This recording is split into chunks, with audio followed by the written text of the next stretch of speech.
Welcome to the DJ Insider Podcast, sponsored by Amplified Events.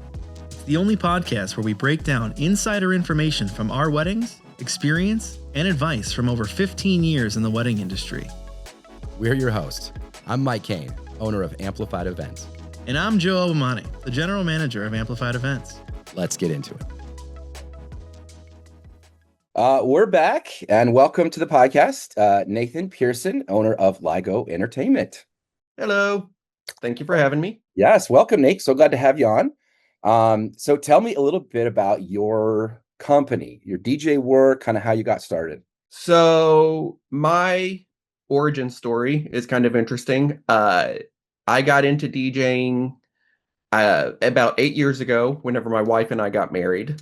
We went through the whole process.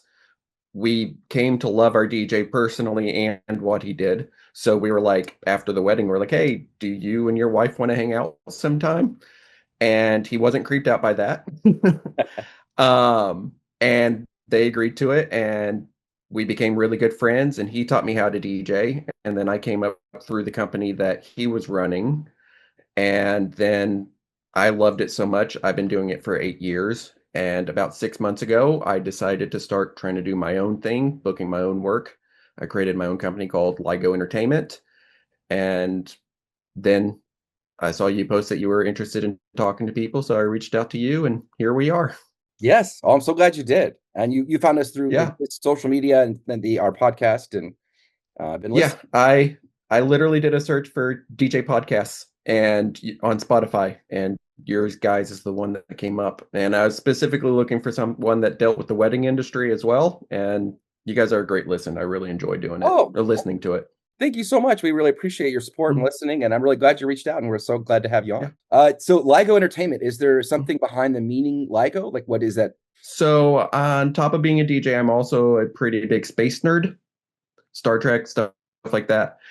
And we'll dive deep into the weeds here for a little bit. But about 100 years ago, Albert Einstein put forth this hypothesis that whenever two stars collide, they're so strong, the force is so strong that they can cause what's called gravitational waves, which can literally stretch time, make it so that time lasts longer.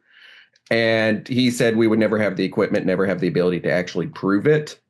Well, 100 years later, about the same time I was becoming a DJ, and I needed to come up with the DJ name, there was a place called the LIGO Institute, which used lasers to actually prove that there were gravitational waves. Like, they were able to tell, like, within milliseconds that time was actually stretching. Wow. And that was, like, nerdy enough for me that I was like, I'm going to name my DJ after that. And I've been going by DJ LIGO ever since. And then whenever I started my own company, I decided LIGO Entertainment would be unique. And I try to, like, with all my branding and stuff, like have like some sort of space theme, kind of like so it's just kind of like a small thing to like add a little flavor to it of just like, I mean, my shirt is actually like an astronaut theme. So I just like to add a little bit of personality into my branding and stuff like that whenever I can. I love that, dude. That's so super cool. That's the best way, is to put yourself and use it into the brand, stuff you're passionate about, interested in.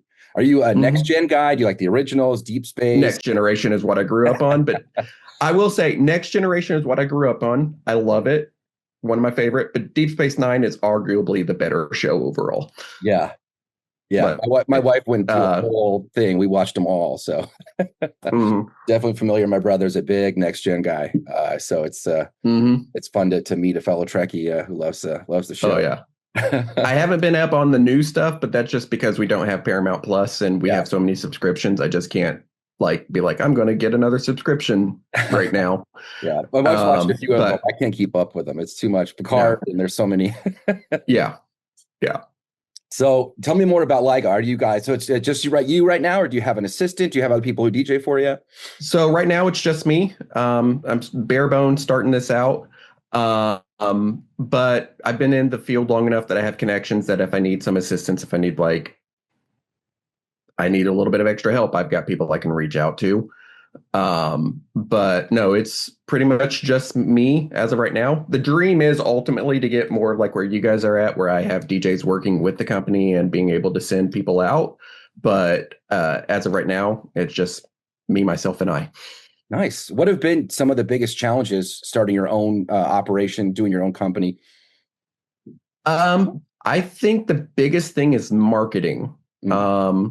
Just getting myself out there, getting those first leads, because I want to do this above like all the companies that I've worked for in the past. There's 2 or 3 companies that I predominantly work with.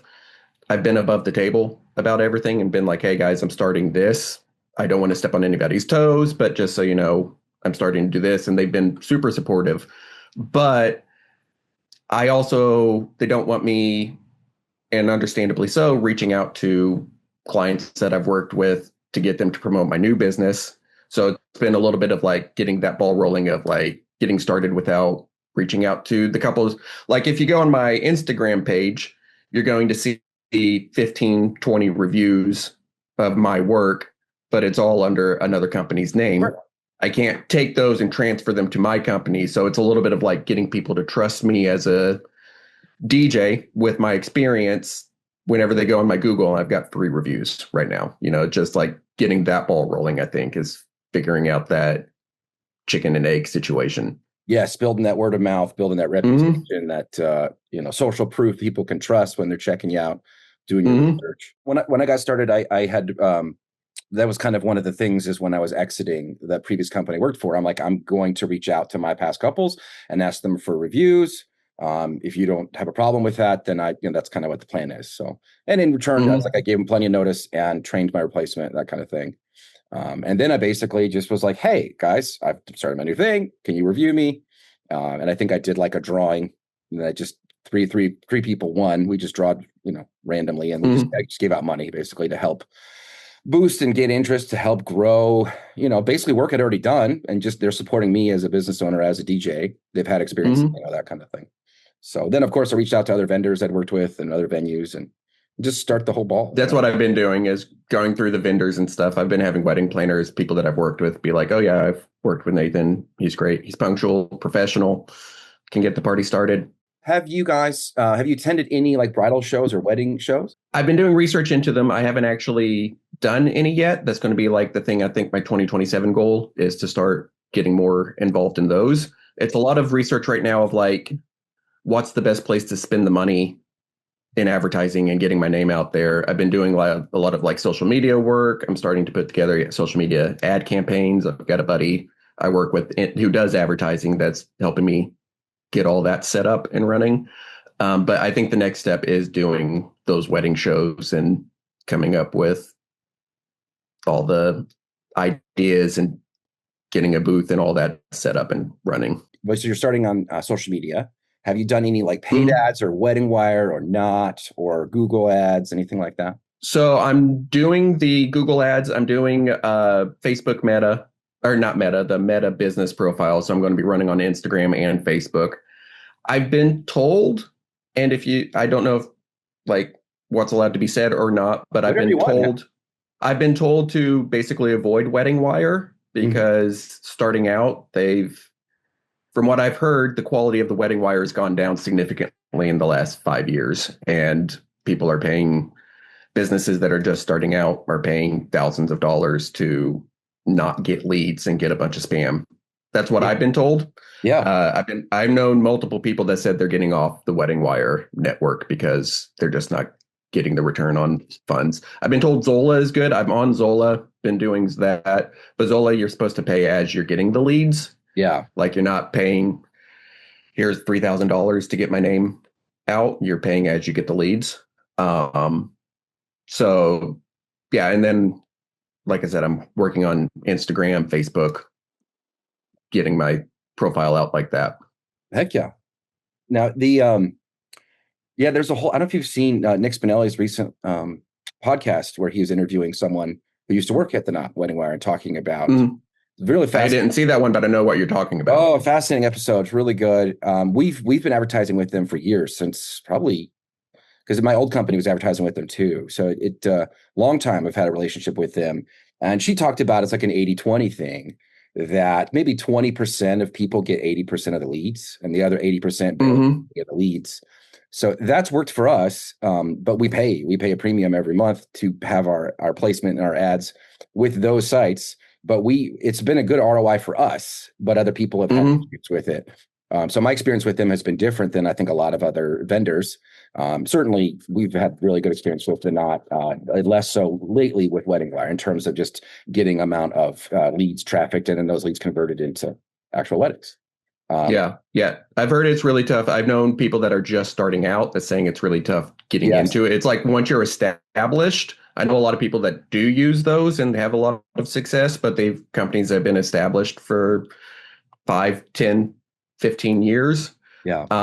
But I've heard a lot of people saying getting into it, it's a lot of money that goes into it that you're not getting anything back out of to start with. So I've been suggested to focus more on social media, in person, stuff like that. Yeah. And what we do a lot, we volunteer our services to do a lot of our tastings for venues. So couples having their meal and seeing what kind of food they want to design. We're DJing that for free for these venues. Oh, that's awesome. That's a good idea. They're like, this is one of our referred vendors, you know. We do that a lot. We also do other free events. I've been doing these cruise nights. This venue in town offers, they do like a classic car show every week for free, and then they alternate between live bands and a DJ, and we've been DJing those for free, basically to kind of just help support what they're doing. And in return, they're like, hey, these guys are good, and hey, they're on mixing live at this event, you can come see them, kind of thing. That's awesome. That's really smart. So stuff like that worked for us. In terms of services, so I assume you DJ. Do you do any kind of lighting? Do you do ceremony? What kind of services do you do? Photo booth? I'm looking into adding a photo booth. I'm looking for like photo booth companies to partner with, so that whenever I'm like, hey, I got a couple that's interested in this, though I can kind of be like the middleman. I provide lighting. I do master ceremonies. I do cocktail hour. Pretty much anything that has to do with the wedding, I can provide it. So my background is actually theater. Oh, really? So yeah, I went to college. I graduated for theater. I came to Chicago originally. I'm from Missouri. I came to Chicago originally for theater. And kind of, I loved being on stage, but I kind of got to the point I was tired of the business aspect of it. I did not enjoy. It's kind of like you're going to work this month, but you don't know necessarily if you're going to work next year, or like just because you make X amount of money this year doesn't mean you're going to make X amount of money next year. And DJing is the first thing that I found that really kind of combines my passion. Like I love music, but I also love being on the mic and getting the crowd hyped up and getting in front of people. And was the first time that I was like, oh, I can take something that I'm creative with, something that I really enjoy doing, and I see the pathway through to making it sustainable, because people are always getting married. Like people always need a DJ. So it was kind of like taking my past passions and combining it with like the business aspect of things and seeing it take off. Yeah, Joe has a background in theater. He has a degree. State, and so that was his plan until he had assisted me for years. And then went off to school, and he just came back. I was like, hey, anytime you're back in the fall or summer, like if you want extra work, I'm here. And we just kept in touch. And then basically he had a job lined up working for, I think, a casting agency in LA. And then COVID happened. Shut down. That's when he graduated, is in 2020. So that all basically was like, it's not going to happen. So then he reached out to me, and we just kept DJing, and then he became a lead, and now he runs my company. Like, it's crazy. That's awesome. The course of his life, how he was heavily involved in theater, and then just kind of DJ is kind of a side fun thing, extra cash, and now it's his full-time job. Yeah, that's kind of combines a lot of those elements like you're talking about of people, of performance, of using creativity and the microphone and your voice, and of course lighting. Super cool. I think it's a very fine balance, because you guys had talked about this a few weeks ago or a couple months ago, I think, of like, and I think the theater aspect helps with that, which is finding the excitement, finding the voice, finding that, but not being cheesy. Yes. Not being like, all right, guys, let's, like being genuine and authentic. Yeah. Being genuine and authentic. And actually, like, whenever I do my intro spiel before like the introductions, I always like try to make a joke or try to find some way to be like point somebody out or like connect with the crowd before we do the introduction. Generally, I'll do something like, like, how's everybody doing tonight? And you'll get a smatter of applause, and you'd be like, okay, like this table over here is excited. This table over here seems like they're ready to go home. Like the couple's on the other side of the doors, guys. Like we can do a little bit better than this. I'm asking everybody again, and then like that, like kind of like hooks them and be like, oh wait, I should be paying attention. Yeah, I always do that. Are you excited? Because I'm excited, and I'm like, are you excited? I kind of come at them. I love that. What are some of the challenges you've had in starting your own brand and in just weddings and events you've done? So I've been doing this for 8 years. I have some fun stories.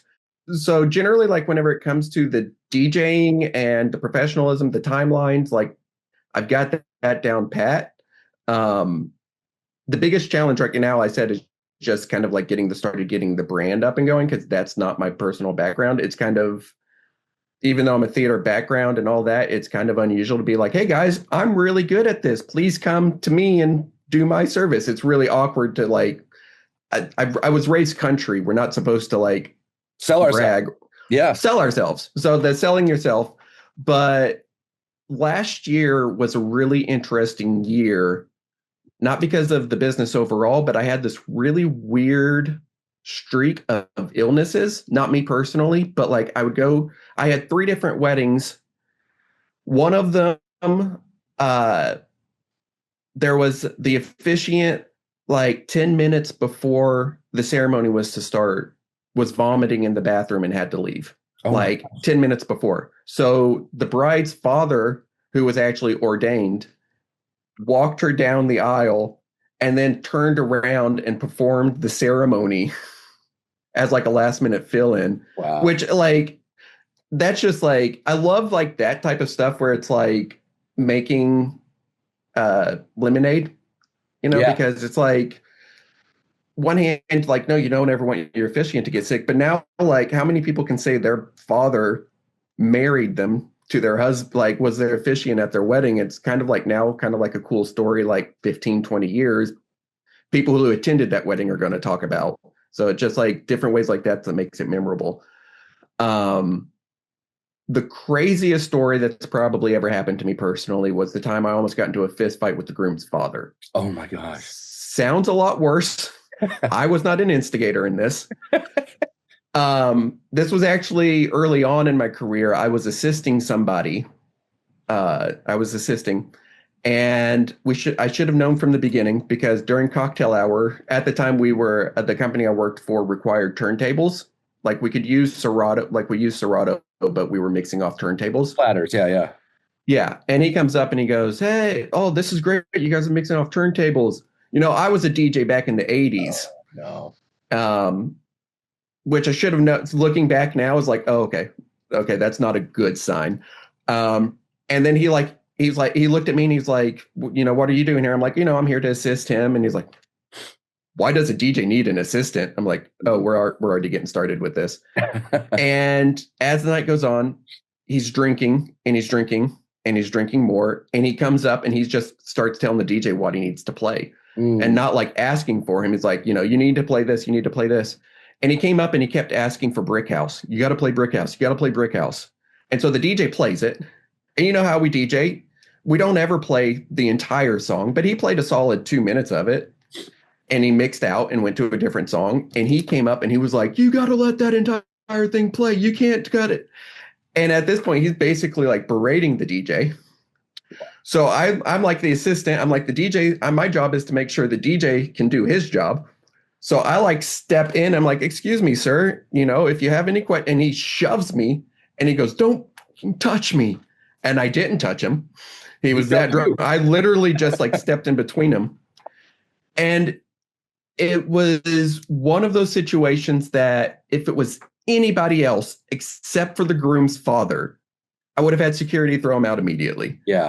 But it was like the groom's father, and I'm trying to think about the couple, and I'm like, I'm trying to avoid the best that I can, like the memory of like at my wedding, my dad got so drunk we had to throw him out of the ceremony, or out of the reception. So I spent like 15, 20 minutes talking this guy down, and he's doing the drunk talk where he's talking in circles and doing all this. And eventually his wife's like pulling on him, like, come sit down, honey. He's like, no, I'm just talking to my friend here. It's fine. It's fine. And eventually I get him to calm down to a point where I'm like, you understand, like, he said something about respect. And I was like, you want to talk about respect, sir? You do understand it's not respectful to shove somebody who's trying to calm down a situation. I didn't shove it. I don't know what you're talking about. I'm like, sir, whenever I first came over, the very first thing you did was shove me and told me to back the up. And he goes, oh, I did that? He was that drunk. And I was like, yeah. And he's like, oh, I'm sorry. I shouldn't have done that. And then eventually like calmed him down and walked away. And it was just like, that was insane. I'm like, I literally almost got into a fist fight with the father of the groom at a wedding. over a brick house being played in its entirety. The condors almost caused a disaster. Oh my gosh. That's so wild, man. It's crazy how intense people get sometimes over their song. I'm just like, oh, poor little guy. I've seen, there was one wedding I worked, I was assisting as well, where the guy didn't get the song he wanted, and it would have killed the dance floor, not like killed it, yay, but killed it. And she wasn't playing the song, and I saw him across the room staring daggers at her. And at that point, I'm just like, I feel like, I'm like, am I like bodyguard now at this point? Because like, obviously he's a bigger man. And eventually, like, I talked to the wedding coordinator who went and talked to the family members who basically pulled him away from the wedding. Like, well, it's just crazy sometimes. Dude. And that's like 1% of the weddings, but yes, right. But that's what I remember, because it's so wild. It's crazy. Yeah.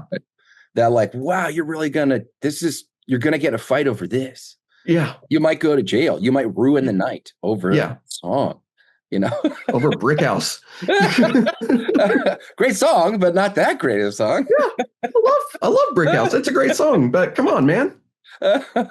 What about the opposite? Any sweet or memorable things? I do love that you shared like potential tragedy, the officiant vomiting turns into a really cool memory where the dad's marrying them. Yeah. So there's a lot of them. I worked a wedding a couple years ago where the bride and groom were steel drum players.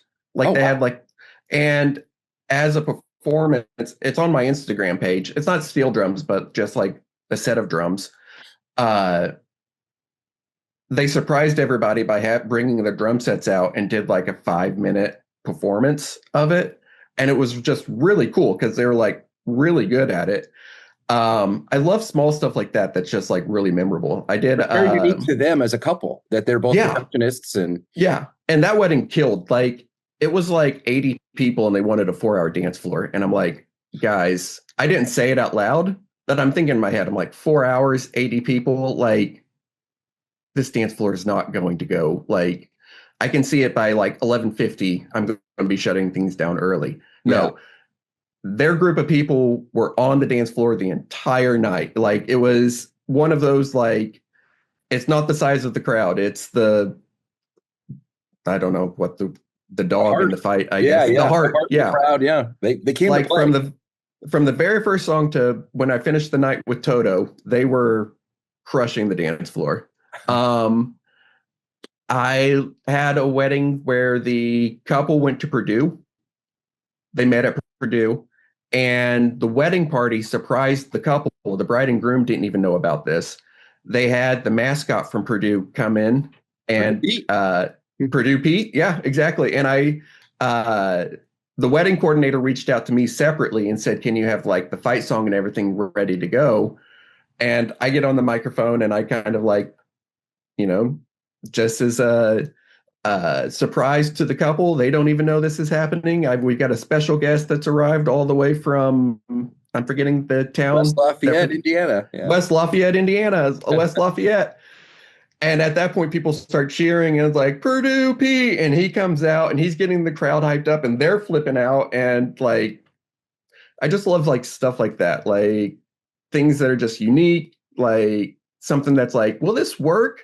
And then you do it. I had one couple who wanted to start off the dance floor with the Thunderstruck drinking game. Are you familiar with that? Yes, yeah. Yeah. And they were like, we want to get everybody into a giant circle, and then we're going to do Thunderstruck. And I was listening to Thunderstruck, love that song. For those who are listening that don't know what the Thunderstruck drinking game is, it's soon as they say thunder, the first person starts drinking, and they keep drinking until they say thunder again. Then it goes to the next person. And then every time they say thunder, they keep drinking, and it goes around the circle. But I'm like, you guys have like 115 people. It's going to make it like not even a quarter of the way around the circle before the thunder part ends. So I told them that it's best to separate, like let's separate into like 10 to 15 groups, or 10 to 15 people per group, and then get the Thunderstruck game going. And they actually put that in the review that like he handled the thunder. He like came up with the idea of separating them into groups, and it was a great way to kick off the dance floor. It's just fun. Oh, I love that. Come up with a great way to solve a problem and on the spot, but make it really fun and exciting and interactive for everybody, so they all get to play the game. I love that. I will say I did recently. I don't know if you've done this, but have you ever had couples request an anniversary dance to be the first dance? Yes. Yes. And I always, in the past, I'd always been like, I recommend against that, because for the first dance, like we want to get people included. And I out of all the things, you know, like garter belt toss, like I'm not really into all of that, but I do really enjoy the anniversary dance, just because you get to celebrate like the couple that's been together for 60 years. Like it's really cool to shine a light on that. But whenever I'm starting my dance floor, I don't want to exclude, like that pushes everybody off. First of all, you're only starting with married couples, and then you're whittling it down until you get to the last couple. And then you're like, okay, everybody come back out onto the dance floor now. I did something for the first time 2 weeks ago, which was a reverse anniversary dance. Have you done one of those? Yes. Yeah. Where you're like, please join the couple on the dance floor. Yeah. You know, please join. Yeah. Like instead of like dwindling it down, it's like, if you've been married for over 40 years, please come out on the dance floor. And then all the couples come out. And then I always take a moment and be like, let's give a round of applause. Like, this is incredible. We've got like 4 couples out here that have been married for longer than 40 years. Like, let's give it up for them. Yeah. Yeah. And then I like have more, and then I get to have fun with it, because whenever you get down to like, if you're newly married, please make your way out to the dance floor. If you're here on a date, make your way out to the dance floor. If you're here with a friend, make your way out to the dance floor. If you're making eyes with somebody across the room, make your way out to the dance floor. You know, just like start throwing out silly stuff. And then once everybody's packed and in a good mood, hit them with your opening September, or I want to dance with somebody, or Signed, Sealed, Delivered. I like opening with Signed, Sealed, Delivered. That's a great opener. Mm-hmm. What are some of your other tracks that you love to play at weddings? Well, recently, the last couple of years, obviously, Pink Pony Club. Yeah. That song just kills. I remember, because I was working a wedding, the way I got to know that song was I didn't hear it first. I didn't hear it off the radio. I had like the bridal party coming up being like, can you play Pink Pony Club? And typically I don't play songs if I don't know it, because I don't know how it's going to go. But I had like, the bride came up and was like, you got to play Pink Pony Club. And I played it. And as soon as I heard the song, I'm like, oh, this is a hit. Like, this is, I'm downloading this immediately. This is going to be like every wedding. Mr. Brightside's always fun to play. I like some of the songs that when you get later into the night, because I love getting like the dance floor going with everybody, but I also love those songs that like, so I'll let you in on my little secret that I do. Whenever I meet with the couple, I'll internet sleuth them and try to find out when they graduated high school. I love that. Yes. And then I package music in from high school to college and hit those songs, because whenever you get later in the night after Grandma, Uncle Joe, they want to sit down, they want to talk. It's generally your bridal party, like the 30s, 40s and under that are going. And whenever you hit like No Hands by Waka Flocka. Roscoe. Yeah. Roscoe Dash. Yeah. Waka Flocka. There we go. Yeah. That song kills. like I found I used to mix out after one verse. I have to let that because everybody wants to hear the third verse. Yes. I have to let that song kills. Yeah. Rain, go away. Yeah. So good. That song kills. Mr. Brightside obviously still kills. That's like a must play at like every wedding. But I also still love I like to mix. I like to do a little Whitney Houston section where I'll start with How Will I Know and then mix it into I Want to Dance with Somebody. That always kills. Those are great songs. Yeah.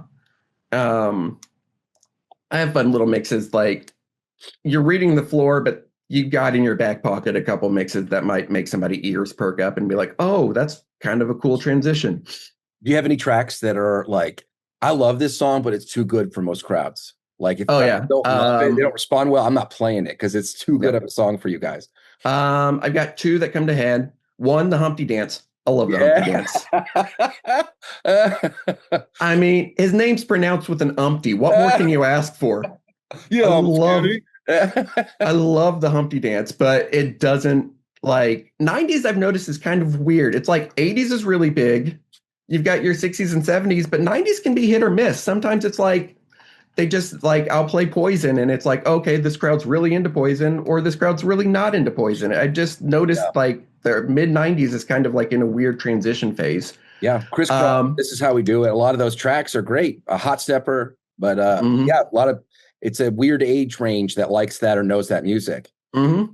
And the other one is Return of the Mac. I love Return of the Mac. That's on my yes. Yeah. I posted I found a thing on Instagram the other day that was summer songs from 2020, all the summer songs from 2000 to now, and it was just Return of the Mac every year. No, that's like a roller skate. You can do that's a great song. It's one of mine for sure. That's one of my top. Man, I don't like to waste it on a crowd that's not going to really love it. I know. Yeah. But it's a good song. What about songs that man, I hate playing this song. This would be on my personal don't playlist. So I don't have a lot of that. My mentor, whenever I first got into DJing, said something that was really interesting to me that I've always taken to heart, which is there's no such thing as a bad song.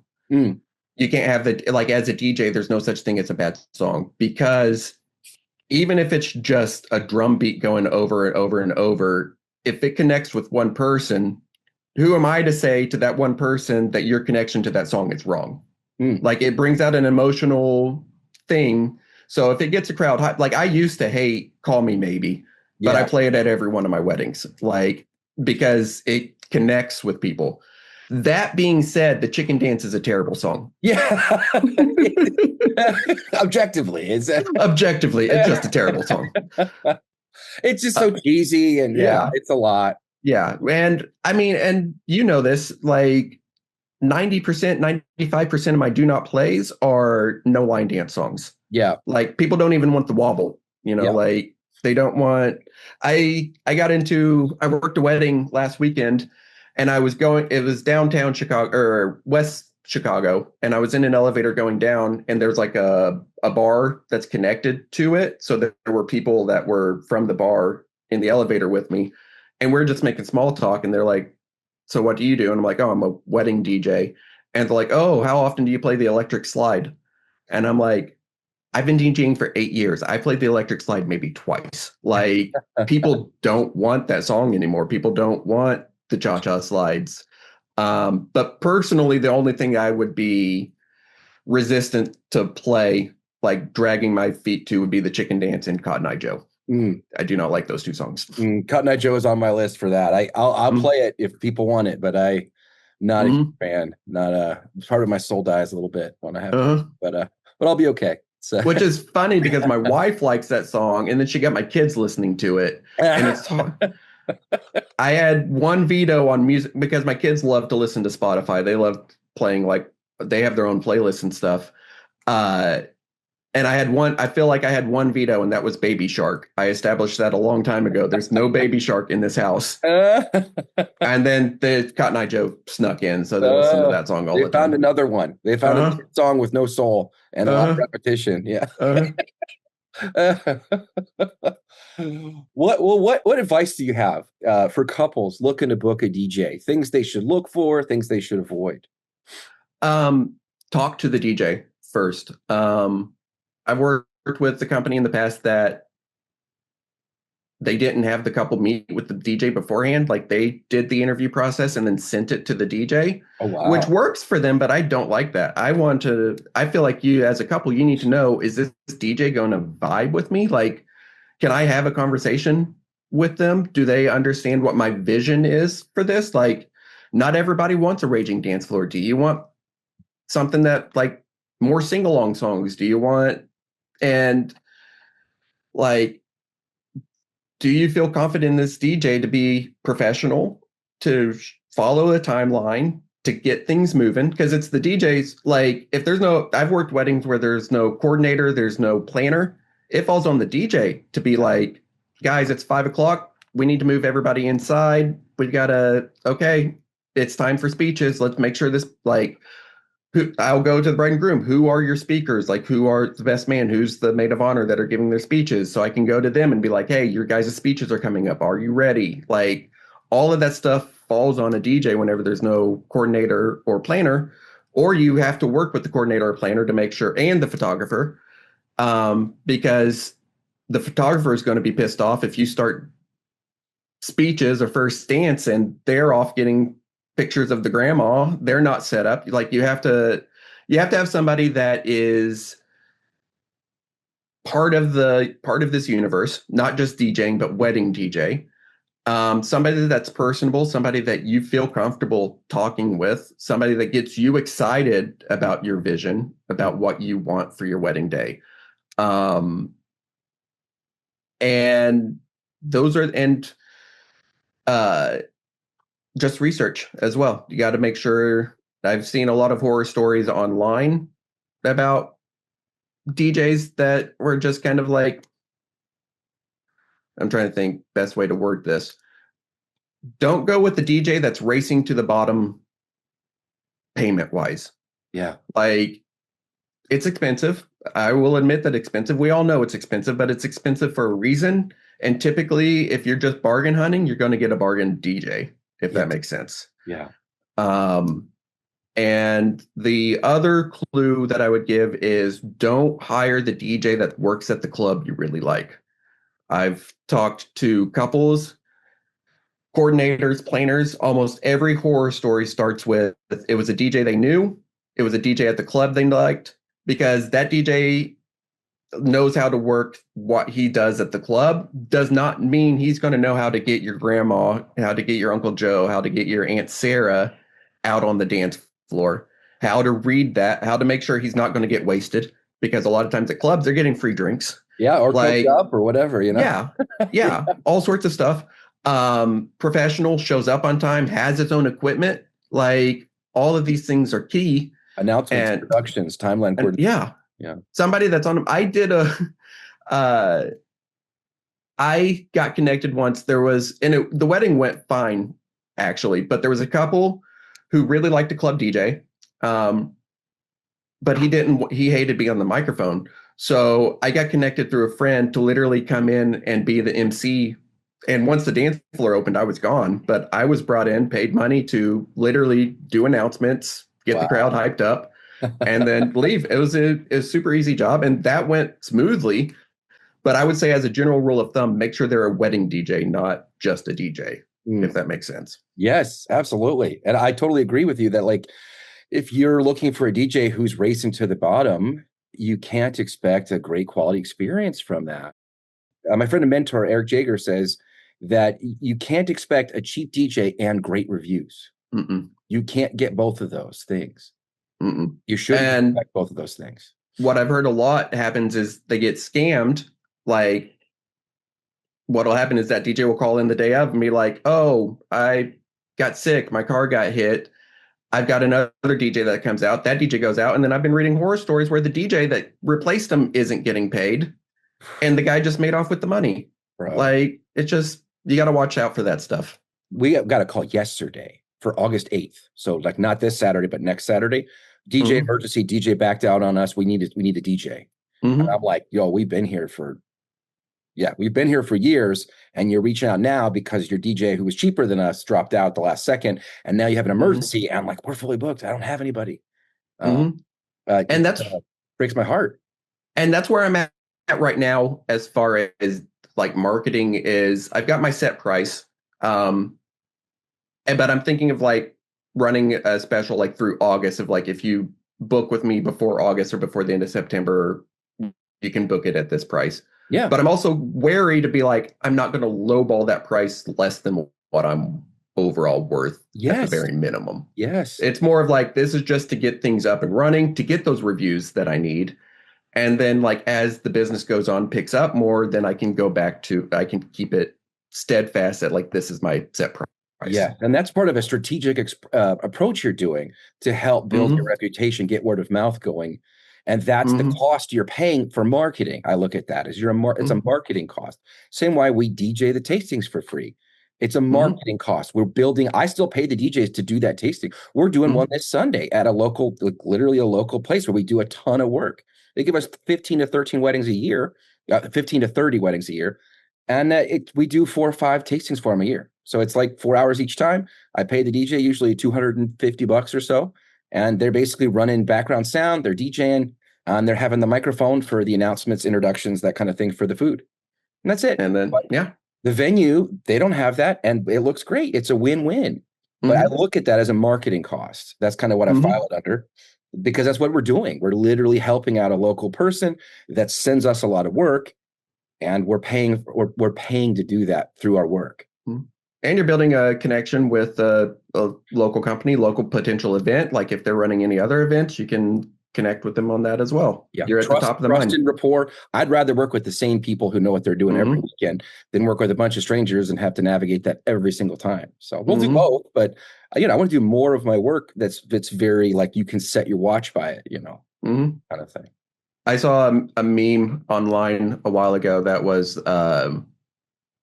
vendors, whenever they find out the bride's friend is coordinating the wedding, and it's that Jordan Peele sweating. Oh, like just dripping. What advice you have for other wedding vendors? Anything you wish that other people knew about what it's like to do what we do? I think the thing that surprised me the most being in this industry, and I don't know if it's the same in Indiana, but it feels like the same. It feels like it's mostly overall here in Chicago, which is the overall supportive nature of it. Like you would think, like for this podcast, for example, like we both do the Chicago market. You may do it in a lesser extent than what I do it, but we both do the Chicago market. But there was no like, oh, he's my competitor. I can't promote him. Like, let's have him on the podcast to talk about what he loves. I've gotten that from so many different places. There's different companies I've worked for that are like every company I've told, I'm like, I'm starting this own thing. They've been like, that's amazing. Like, go do that. Like, go get your, go get it. Like, go get the ring. Go get your chili. Abundance mindset is what I call it. There's more than enough food to eat, and we want to share with everybody. Because we are going to be in a situation where we need somebody and we need friends. We're all in this together. And on the flip side to that is it's also a small community.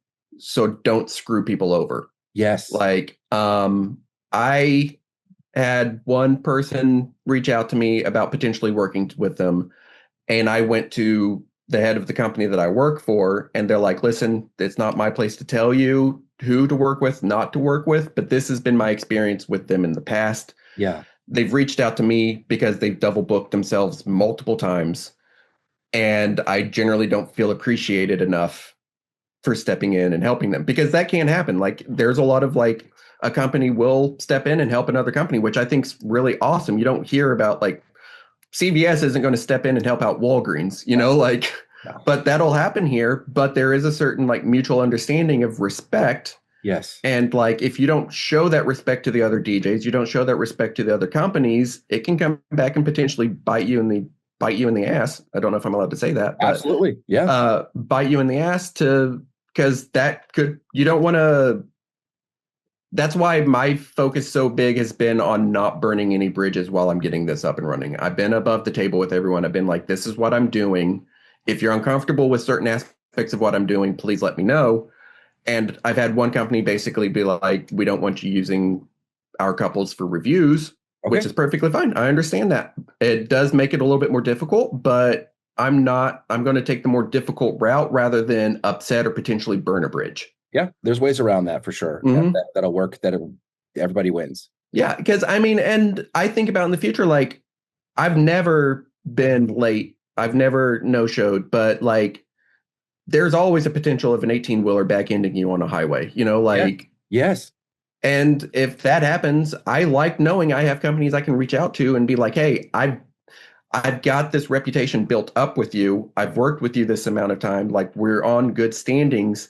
I'm not bullshitting here. Like I'm in a desperate need. Can you please send somebody out? And I will make sure they're taken care of. I will give them every penny that was supposed to go to me. Like I will do all of that to make sure the DJ's taken care of, to make sure that ultimately the most important thing, the bride and groom are happy. Yes. Yeah. Cover for each other and help each other out. And yeah, no man is an island in this industry. And it stinks that there's people who still look at it that way, but I try my best. But for certainly, I'm not going to let people take advantage and steal and undercut me on purpose and price shop me to undercut me. I really love the relationship I've made with so many other DJs in the area that like they're like, this couple's saying that you gave this price. I'm like, that's not the price we gave.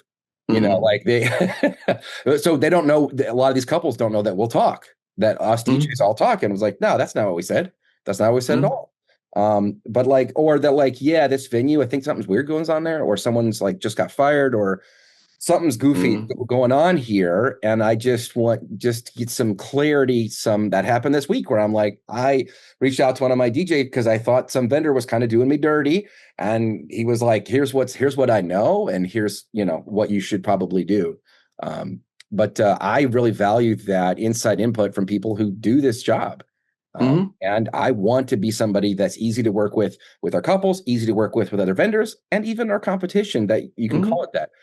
Bro, I literally go to bridal shows. Sometimes I'll carpool with the other DJ that's going to be at the bridal show. We'll work together. That's awesome. And like, if I'm booked, go with him. If you're booked, go with me, that kind of thing. Do you have questions about DJing, about multi-opping, about anything, for me, anything that we haven't covered already?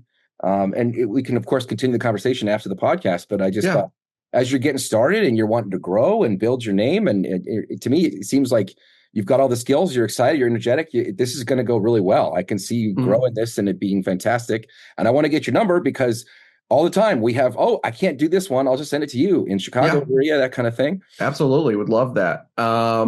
So I think it's just, and we can talk more about this offline, I like knowing where to invest my money beforehand. Like I've got equipment. I could use more equipment at some point. Marketing, stuff like that we've already discussed, but I'm always interested in knowing what's the best way to get the ball rolling. Because right now, where I feel is once I get those few leads coming in, once I turn a few, I feel like I can grow those into more. It's just getting that trickle starting, and my weak spot right now, I was thinking about this earlier. My one weak spot as a DJ, and I will openly admit this, I'm really bad at remembering to play slow songs. There have been multiple times where I've gone through the night and been like, I've only played one slow song. I did not slow this down enough sometimes. And sometimes that's what the couple wants. But as a business owner, it's figuring out the marketing, figuring out the packaging, like even the price listing,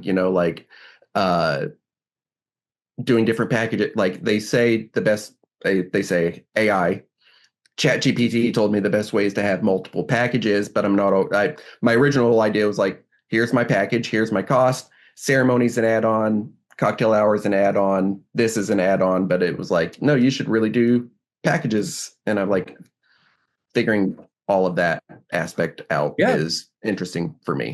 I'd love to, again, off podcast, have a conversation and show you what we do, show you how we do it. And we do the packages, where we've got 3 different packages. And of course we have add-ons, or if you want to a la carte it, you can. But the idea is, these are the three most popular packages of services that we see couples book a lot with us, and those can be customized. But we're really trying to get them to that middle package. We design it that way on purpose because that's the amount of money we want to averagely be making as we're going out as a team. Because we have to think of it that way. It's not just me. This is not a fun side hobby. It's like we need to have set amount of money always coming in. Because it is event based and because of the wedding industry and the wedding season, the way it is in the Midwest, it's like, April to October, we're very busy. And then, November to March, we're very not busy. And so we have to make that money as much as we can during those prime dates. I've been in this business for 8 years. I think I've worked one wedding in January. Yeah. Like it's just dead during that time. Almost nothing. And so you have to have enough money to be in business full time throughout all those months. And if you grow a team, you have enough money to pay them. And you have to still plan on growth and buying equipment. Equipment gets destroyed. I just sent an order for all these cables for our photo booths because they're just wearing out, wear and tear over time. So, but yeah, package is a good way to start. There's so many things like that I've just learned through trial and error and from asking advice from other pros and event industry people, and investing, going into conferences, investing in education online, and using different resources and learning what works for me and what doesn't, and kind of investing from there. But I've been just astounded at the number of people I've reached out to and, hey, spill the tea, give me your secrets. And everybody's like, here's what I do. Like nobody has been like, whoa, I have a secret way of doing this that's proprietary. And if you're going to sign an NDA and you can't use this. And, everybody's like, yeah, here's what I charge. Here's what I do. Here's how I do it. And a lot of my friends who are literally in my market are like, yeah, I'm having this sales problem or I'm having this issue and here's what I'm charging. And I want to get paid full rate for this, or I want to charge this new service or whatever. And we're literally bouncing ideas off each other. Like it's really nice to not look at your competitors as your competitors and to look at them as your friends and to like, hey, now these are my struggles. What are your struggles? And we help each other out, not in a collective bargaining kind of way, in a way of like, yeah, we're just running the same race. And I've learned this workout works for me and helps me run a little bit farther and a little bit longer, kind of. There's enough out there for everybody to eat. Oh, totally. And I love seeing their wins and us celebrating those, and they see ours and they celebrate those. And it's really nice. And I got to tell you, there's other people in our market who don't see that way and they don't want that, but a lot do. And that works for me. That works for us. And that's kind of who we are. I have a buddy who works in advertising that's been helping me with my Facebook and like Instagram, get that all off. And we were discussing it and he goes, have you thought about, and because he comes from like not event based, like more of a like sales products background of advertising. And he was like, have you thought about like giving one or two away for free? And I'm like, if I was thinking about it, I'm like, if it was like at a bridal show and I'm like, okay, here's like, you can get the base package for free, like win the base package to get those leads. Yes. But just as a like offering it to somebody, I'm like, it's a lot of work to put into, because I'm not going to lower my quality of work because it's not like, it's a lot of work to go into. And also if you go out to a couple that's looking for something for free, I hate to say it, but that may not necessarily be the type of wedding you want to be working. Yes. So it's just kind of like, that's where I came up with more of like, here's a discount for this amount of time. It's not, or if I do a bridal show, maybe doing something like you can get the base package for free and then like pay just for add-ons or whatever. But it just kind of like coming up with ideas like that. It's been said many times by many other great DJs, but like if your main priority is to get a deal, good price, I'm not the right DJ for you. Couples who book us value the experience they get working with us and the outcome we can guarantee as a professional. And that costs money because we have to pay our people, pay our equipment, pay for our office, pay for everything, all these costs that go into creating this experience that you get as a guarantee. And we stand by that guarantee. A lot of businesses, it's like they'll ghost you as soon as they get your money. I don't even consider that a business. That's a fraud kind of thing. But more and more the industry is taking care of that, and the social media is taking care of that, where people get called out for. I've been I follow a lot of groups online. I've been seeing a lot of I saw one where the ABC News was doing articles about photographers that was frauding people. Yes, I saw that too. Yeah. Yeah. I had a couple years ago that their DJ, the day of the wedding, had his wife email the couple saying he took his own life and they needed an emergency DJ that morning. And I stepped in and did it. Gave him what I felt was a very fair rate and covered everything. And we had a great party. It all worked out. And then they came to find out that he was lying. He just double booked himself and just basically faked his own death to them. And I don't know, he didn't clearly put a lot of thought into that, because then he started to continue to advertise on his social media, and his company was still in business, So they found out right away he was still alive. I mean, at least pretend you got in a car crash like that.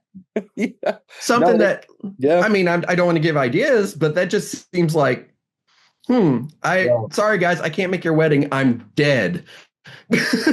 Yeah. Sorry, I died. Yeah. It's so heartbreaking, because it just put them through a lot of stress, and it was ridiculous. And it had to do with one of these things where he had kind of undercut the competition and charging a very low rate. I was basically charging double what he was doing for the same thing. And I think I even threw in a thing for free. I threw in some lighting, and I think we did ceremony for free. But I even told them, like, when I got on the phone, like, I understand your emergency and I'm not trying to build, I just need this amount of money. You're good with that? We're good. I'll cover all the things he said he was going to do, and then some. And I'll be there. And like, literally, I was like, send me the playlist, send me the stuff. Here's the contract, sign and pay, and we're good. I'll be on my way. It ended up being a great wedding. And I booked another wedding from that wedding. I'm doing it this fall. That awesome. Was like 2 years ago, and they're still sorting out. I saw them post on Reddit that, like, this long, like, what do we do? What are our legal options here? Because this guy's refusing to pay us back our deposit, even though he, like, literally took the money and ran. They did a chargeback on the other balance, but pretty terrible. But to me, that they were kind of asking, should we go after him for damages and for the cost of this other DJ? And I think that's a very valid point, because they had to pay extra to literally double, And he literally booked a cheap wedding, theirs, and then booked a more expensive wedding. He did that one instead, the one that made him more money. He double booked himself. And to me, he could have, the day he wanted to do that double booking was to come clean and tell them, I'm not going to do this. Can't do it. Here's your money back, And I just don't understand that mindset. Like, I genuinely enjoy the work.